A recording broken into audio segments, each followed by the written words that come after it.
I don't understand how lobbying even works. Of course you don't. It's designed that way. Do you just give politicians gifts? Depends what we want. How do you pay them? Nope, that's illegal. We have to get creative. You keep saying that, but no one will just explain how it all works. Okay, why does everyone care so much about lobbying all of a sudden? Obviously, lobbyists represent different interests, maybe for a corporation or an industry. My job is to find ways to incentivize politicians to help us out. How do you give them the money, though, to vote for the bills that you want? Oh God, where do I start?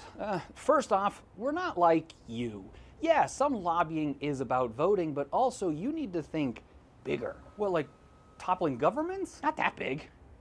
Usually. Let's say that I make leaded gasoline and there is a pesky clean energy bill. Every bill goes to a committee. So I'm going to try to have the head of that committee make sure that that bill never makes it on the schedule. Do you ever wonder why 90% of bills don't make it out of committee? Jesus Christ.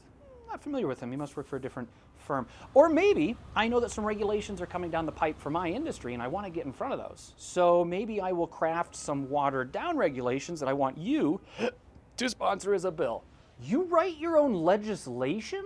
Of course, I don't want them messing it up. I do all sorts of shady stuff, like getting politicians to cut funding to federal agencies, or maybe I want a tariff put on an industry, or an entire country. But isn't it illegal to incentivize people to vote a certain way? Well, no, it's illegal for me to try to sway citizens' votes for an election. But not for politicians and policies. Politicians are better than you. So you can just pay them? No, that's actually still illegal. Instead, we have like 4 buckets of strategies that we can pull from. The first bucket is helping politicians further their careers. This is why you're always talking about donating to re-election campaigns. Or we threaten to fund their opponent. The second bucket is nepotism. Maybe we hire someone's son or the wife of a Supreme Court justice as a well-compensated consultant. You're lobbying the Supreme Court? Technically, you can't lobby SCOTUS. Third bucket is enriching politicians after they leave office. So hiring them on as massively overpaid lobbyists. Holy shit.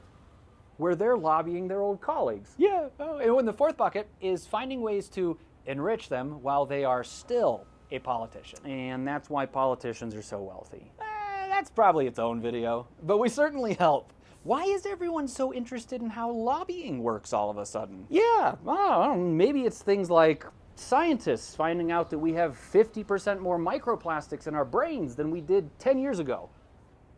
This is why we know that we're not like you. Did no one tell your people that you're not supposed to eat plastic? Well, we were forced to eat it, so maybe we'll help you catch up.